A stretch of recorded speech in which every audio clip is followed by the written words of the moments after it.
Hi students, कैसे हैं आप लोग। मैं आप लोगों को linear equation in two variable में एक्सरसाइज 3.2 पढ़ा रहा था, तो उसमें मैंने क्वेश्चन नंबर 4 तक आप लोगों को एक्सप्लेन कर दिया था। ठीक है, उम्मीद है कि बाकी क्वेश्चन आप उसमें लगा लिए होंगे, जो एक क्वेश्चन मैंने छोड़ा था लास्ट वाला। ठीक है, अब हम आते हैं क्वेश्चन नंबर 5। ठीक है, यहां से ये तीनों क्वेश्चन बहुत इंपॉर्टेंट है। ठीक है, अब ध्यान से देखिएगा। क्वेश्चन नंबर 5 क्या कह रहा है कि half the perimeter of rectangular garden whose length is 4 meter more than its width is 36 meter. Find the dimension of the garden. Dimension of the garden का मतलब हुआ, देखिए रेक्टेंगल में दो डायमेंशन होती हैं, एक लेंथ और दूसरा ब्रेथ। ठीक है, तो हमको लेंथ और ब्रेथ ही क्या करना है, फाइंड आउट करना है। ठीक है, अब आप क्वेश्चन को समझिएगा। ठीक है, मैंने लिख दिया है इसमें। अब इसमें लेंथ और ब्रेथ हमको फाइंड करना है, तो उन्हीं दोनों को वेरिएबल मानेंगे हम। ठीक है, तो ये मैंने क्वेश्चन लिखा है, हाफ ऑफ द पेरीमीटर। ये क्वेश्चन लिखा है मैंने। और देखिए मैं आपको बता रहा हूँ, देखिए कभी भी क्वेश्चन लगाते हैं मैथमेटिक्स में, तो क्वेश्चन को लिख के लगाया जाता है। उससे होता क्या है, मुझे ऐसा लगता है, जो मेरा एक्सपीरियंस है, कि थोड़ा सा कॉन्सेप्ट हमको क्लियर हो जाता है ज्यादा, और सवाल और आसानी से लग जाता है। ठीक है, अब देखिए मान लिया मैंने कि let length of the rectangular garden is x metre and width is y metre. ये मैंने रेक्टेंगुलर गार्डन मान लीजिए बनाया ए बी सी डी। ठीक है, लेंथ इसका हमने x माना है और विड्थ क्या माना है, y माना है। बात समझ गया। अब इसमें देखिए क्वेश्चन में क्या कह रहा है, पहला कंडीशन ये कह रहा है कि whose length is 4 metre more than its width. अब ये कह रहा है कि जो लेंथ है इसका, ठीक है, वो विड्थ से कितना ज्यादा है, 4 मीटर ज्यादा है। मतलब विड्थ में 4 मीटर हम ऐड करेंगे तो लेंथ हमको क्या हो जाएगा, मिल जाएगा। ठीक है, तो विड्थ हमने क्या माना, y, लेंथ माना x, तो लेंथ को लिखा हमने x, विड्थ को माना y, और प्लस क्या हो गया 4। अब इसको हम उठा के इधर लाया, प्लस y इधर आया तो माइनस y, प्लस 4 इधर आया तो माइनस 4, तो x minus y minus 4 equal to 0। ये हमारा इक्वेशन नंबर क्या बन गया, फर्स्ट बन गया। समझ में आया। ठीक है, अब देखिए सेकंड कंडीशन। सेकंड कंडीशन क्या है इसमें, अब एक चीज देखिए, सेकंड कंडीशन कोई दिया नहीं है, इस क्वेश्चन से ही हमको निकालना है। हाफ ऑफ द पेरीमीटर, तो पहली बात हम ये करते हैं कि रेक्टेंगल का पेरीमीटर क्या होता है। तो आप जानते हैं रेक्टेंगल का पेरीमीटर क्या होता है, 2 इंटू लेंथ प्लस ब्रेथ। तो लेंथ हमने x माना, ब्रेथ क्या माना, y माना। और एरिया क्या होता है, फार्मूला तो याद ही होगा आपको, लेंथ इंटू ब्रेथ होता है x y। हालांकि इसका कोई जरूरत नहीं है, बस मैं वैसे ही, ठीक है, रिकॉल किया मैंने बस।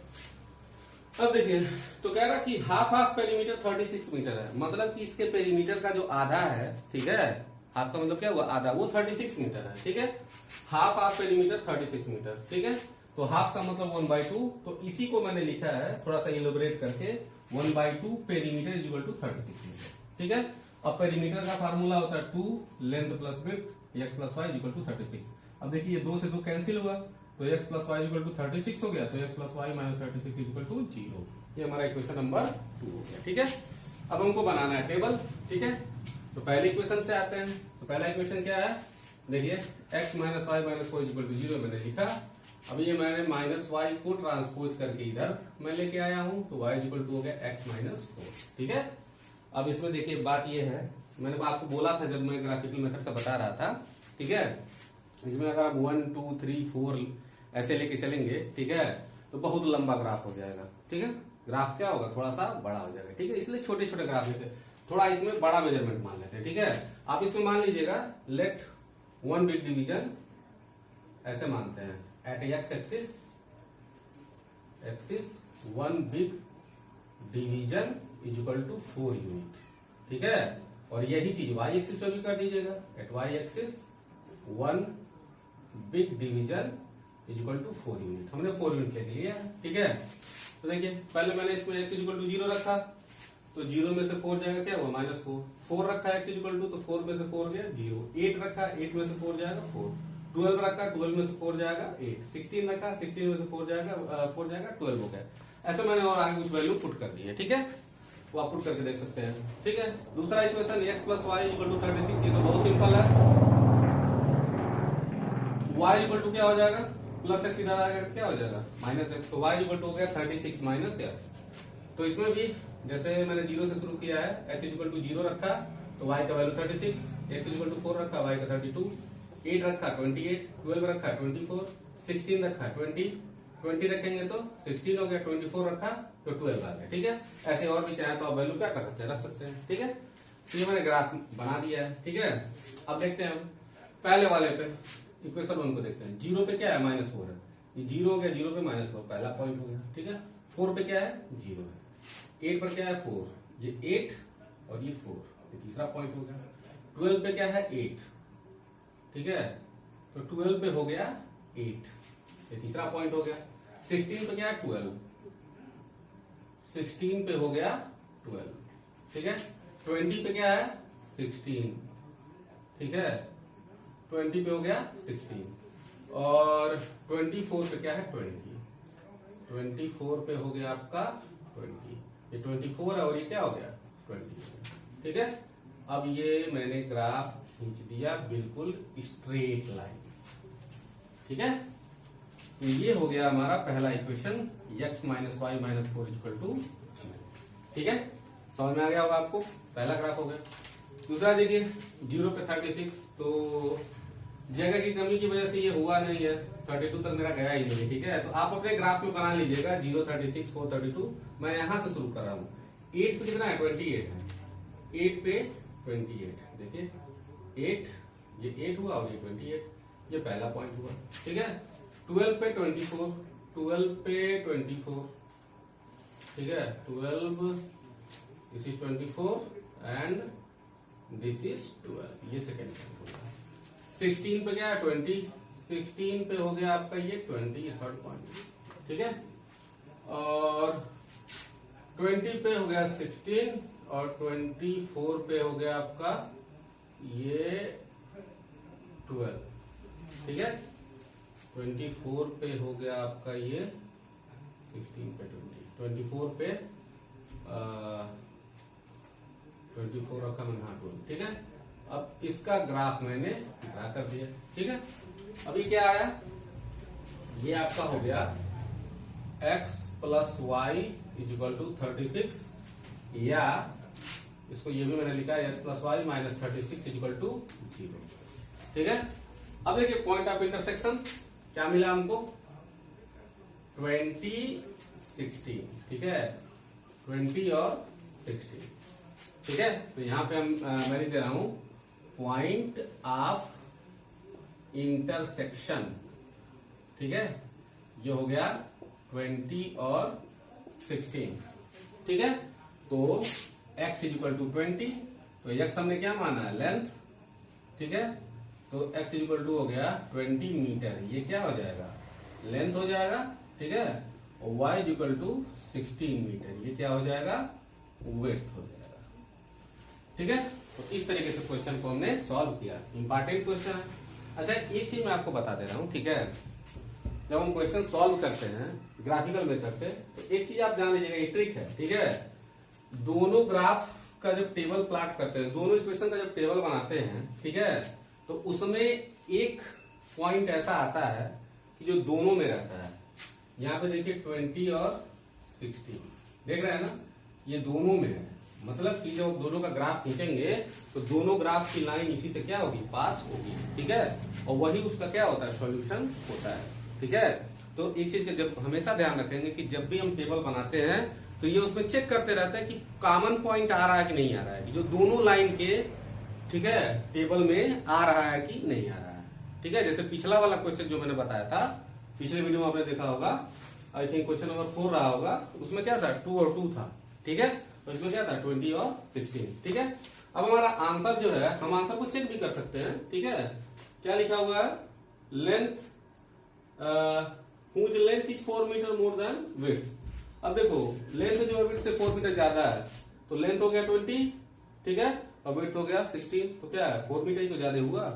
और हाफ ऑफ पेरीमीटर 36 है, पेरीमीटर निकालो, पेरीमीटर क्या होता है, 2 × लेंथ प्लस विड्थ, तो लेंथ प्लस विड्थ कितना हो जाएगा, 36, और इसमें 2 से मल्टीप्लाई करेंगे 72, और 72 का आधा कितना होता है, 36, ठीक है। तो ये क्वेश्चन भी क्या हो गया, वेरीफाई हो गया। आई थिंक अब समझ में आ गया हो आप लोगों को, तो वीडियो पॉज करके और इसको अच्छे से नोट। तो हम आते हैं क्वेश्चन नंबर 6 पे। क्वेश्चन नंबर 6 क्या कह रहा है इसमें, देखिए इसमें कह रहा है कि गिवन द लीनियर इक्वेशन दिया हुआ है ये, ठीक है। कह रहा है right the another linear equation such that geometrical representation intersecting line हो, पैरेलल लाइन हो, कोइंसिडेंट लाइन हो। इसमें करना क्या है, एक इक्वेशन दिया हुआ है, ठीक है, उसके साथ हमको उसका एक पेयर ऐसा बनाना है, ठीक है ना, कि ये तीनों कंडीशन फॉलो हो, ये इंटरसेक्टिंग लाइन हो, पैरेलल लाइन हो और कोइंसिडेंट लाइन हो, ठीक है। तो इसमें कुछ करना नहीं है, बस हमको थोड़ा सा अपना दिमाग लगाना है, ठीक है। देखो पहले इक्वेशन क्या दिया, यही इक्वेशन है, ठीक है। तो अगर हम बात करें तो a1 कितना हो जाएगा 2, b1 कितना हो जाएगा 3, c1 कितना हो जाएगा -8, ठीक है। आप जानते हैं पहला हमको क्या करना है, इंटरसेक्टिंग लाइन निकालना कि a1/a2 जो है क्या हो, b1/b2 के बराबर नहीं होता है, तो लाइन क्या होती है, इंटरसेक्टिंग होती है। तो बस हमें करना ये है, इसको देख करके एक ऐसा दूसरा इक्वेशन बनाना है कि a1/a2 b1/b2 के बराबर नहीं है। तो मैंने एक इक्वेशन बना दिया 4x + 8y - 17 = 0। तो यहाँ पे आप देखो जरा a2 कितना हो गया 4, b2 = 8 और c2 = -17। अब यहाँ पे देखो a1/a2 निकालो, a1 2 है और a2 कितना है 4, तो 2/4 कितना हो गया 1/2। फिर b1/b2 निकालो, कितना होगा 3/8। अब ये दोनों इक्वल लाइन है, बात समझ में आया। तो इसका मतलब क्या हो गया, ये इंटरसेक्टिंग लाइन होगा, ठीक है।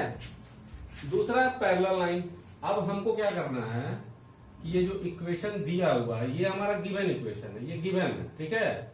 इसके साथ हमको दूसरे इक्वेशन का एक पेयर बनाना है कि ये जो दोनों लाइन हो क्या हो, पैरेलल हो, क्या हो, पैरेलल हो। तो देखो पैरेलल लाइन को बनाने का मैं बहुत सिंपल सा ट्रिक आपको बता दे रहा हूं। आप इसमें कुछ चेंज मत करो, ठीक है। पहले और दूसरे टर्म में कोई चेंज मत करो, तीसरा जो टर्म होता है, जो कांस्टेंट टर्म होता है, उसको चेंज कर दो, ठीक है। फिर वो दोनों लाइन क्या हो जाएंगी, पैरेलल हो जाएंगी। अब देखो मैंने क्या लिखा है, ये जो गिवन इक्वेशन है वो है 2x + 3y - 8 = 0। अब मैंने क्या लिखा 2x + 3y, ये मैंने चेंज नहीं किया, बस लास्ट वाले टर्म को -7 लिख दिया, ठीक है। अब आप खुद देख लो कंडीशन फॉलो कर रहा है नहीं कर रहा है। a1/a2 1 हुआ, b1/b2 1 हुआ, लेकिन c1/c2 क्या हो गया 8/7। तो यही तो होता है पैरेलल का कंडीशन कि a1/a2 = b1/b2 ≠ c1/c2, हो गया। तीसरा है कोइंसिडेंट लाइन। कोइंसिडेंट लाइन तो बहुत ही इजी है, ये गिवन इक्वेशन है, ठीक है।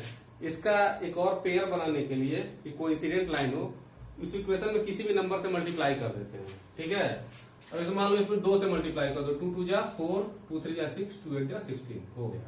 यहाँ पे 3 से मल्टीप्लाई कर दो, 3 2 जा 6, 3 3 जा 9, 3 8 जा 24।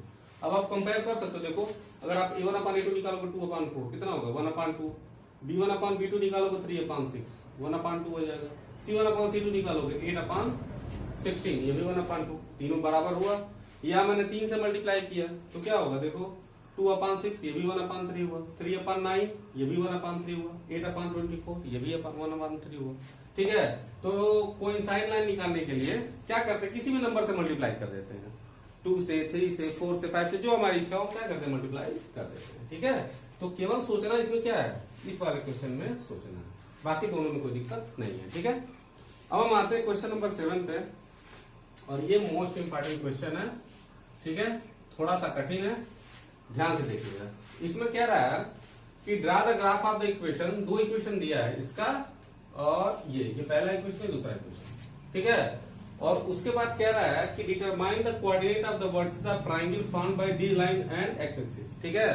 ये दोनों लाइन, ठीक है, और एक्स एक्सिस जो ट्रायंगल क्या कर रहे हैं, बना रहे हैं, ठीक है, उनके वर्टिसेस को, वर्टेक्स को हमको क्या करना है, फाइंड करना है, और ट्रायंगल को क्या करना है, सेट करना है, ठीक है। तो अब हमको ट्रायंगल बनाना है और ग्राफ से ही बनाना है। तो पहला काम हम क्या करते हैं, ग्राफ बनाते हैं। तो पहला इक्वेशन जो दिया हुआ है x - y + 1 = 0, तो x - y + 1 = 0, y = क्या हुआ x + 1। अब इसमें x का वैल्यू मैंने पुट किया, उसके करस्पॉन्डिंग y का वैल्यू मैंने निकाला। काफी सारे क्वेश्चन आप कर सकते हैं, -2 से मैंने शुरू किया है यहाँ पे, ठीक है। तो ये करस्पॉन्डिंग वैल्यू मैंने क्या किया है, निकाला है। दूसरा इक्वेशन है 3x + 2y - 12 = 0। तो देखिए यहाँ पे 2y = क्या हो जाएगा, -12 इधर आया तो +12, प्लस 3x इधर आया तो क्या हुआ -3x, तो y = हो गया 12 - 3x/2, ठीक है। अब इसमें वैल्यू पुट करना है। तो मैंने आपको एक चीज बताया था कि जब इस तरीके से आता है तो ऐसा वैल्यू पुट किया जाता है x का कि y का वैल्यू क्या हो, इंटीजर हो, ठीक है। ऐसे कहने का मतलब ये है कि अगर आप वहां पे 1 पुट करते हैं तो देखिए 3 1 जा 3 हो जाएगा, 12 में से 3 जाएगा, कितना बचेगा 9, तो 9/2 फ्रैक्शन आ जाएगा ना। तो फ्रैक्शन को ग्राफ पे प्लॉट करना थोड़ा सा क्या होता है, कठिन होता है, ठीक है।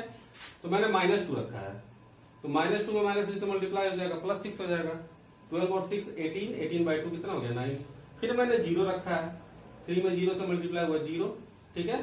तो 12/2 कितना हो जाएगा 6, फिर 2 रखा है, 2 3 जा 6, तो 12 में से 6 जाएगा 6 और 6/2 कितना हो जाएगा 3, फिर 4 रखा है, 3 4 जा 12, 12 में से 12 गया 0, तो क्या हो जाएगा 0। फिर मैंने क्या रखा है 6 रखा है, ठीक है, तो 6 रखेंगे तो क्या हो जाएगा 4 3 जा 12, तो नहीं सॉरी 6 3 जा 18, तो 12 में से 18 जाएगा कितना होगा -6 और -6/2 कितना -3, ठीक है। तो ये क्या हुआ हमने टेबल बना दिया, ठीक है। अब इसके बाद हमारा काम क्या है कि हम ग्राफ बनाएंगे और ग्राफ बना करके क्या करना है हमको उस ट्राइंगल को फाइंड करना है और क्या करना है उसके वर्ड से निकाल करके उसको सेट करना है, ठीक है। तो वीडियो पास करके आप लोग पहले इसको नोट करें। अब हम ग्राफ प्लॉट करते हैं, ठीक है। टेबल हमने बना लिया था, -2 पे -1, -1 पे 0, 0 पे 1, 1 पे 2, 2 पे 3, 3 पे 4, 4 पे 5, तो ये पहले क्वेश्चन का हमने ग्राफ बना दिया, ठीक है। दूसरा वाला क्या -2 पे 9, तो -2 पे 9, 9 इसमें हुआ नहीं, छोड़ी कोई बात नहीं है। 0 पे 6 है, दूसरे पॉइंट से देखिए, 0 पे क्या हुआ 6 हुआ, ठीक है। 2 पे क्या हुआ 3 हुआ, और 4 पे क्या हो गया 0 हो गया, और 6 पे क्या हो गया -3 हो गया। 6 पे ये 6 और ये क्या हुआ -3, ठीक है। तो ये लाइन मैंने खींचा, ये किसका है इक्वेशन x - y + 1 = 0, ठीक है। और ये वाला लाइन ड्रा करते हैं, ये क्या हो जाएगा, ये हो गया आपका दूसरा वाला इक्वेशन 3x + 2y - 12 = 0, ठीक है। तो अब देखो कह रहा ये जो दोनों लाइन बनी, ठीक है। अब दोनों लाइन एक्स एक्सिस का कौन सा ट्राइंगल बना रही है, देखो ये ट्राइंगल बन रहा है ए बी, और ये मैंने क्या कर दिया सी, ठीक है। तो अब आप देख के बताओ कोऑर्डिनेट्स क्या होंगे इसके, कोऑर्डिनेट्स, ठीक है। तो ए का कोऑर्डिनेट क्या होगा, यही पॉइंट ऑफ इंटर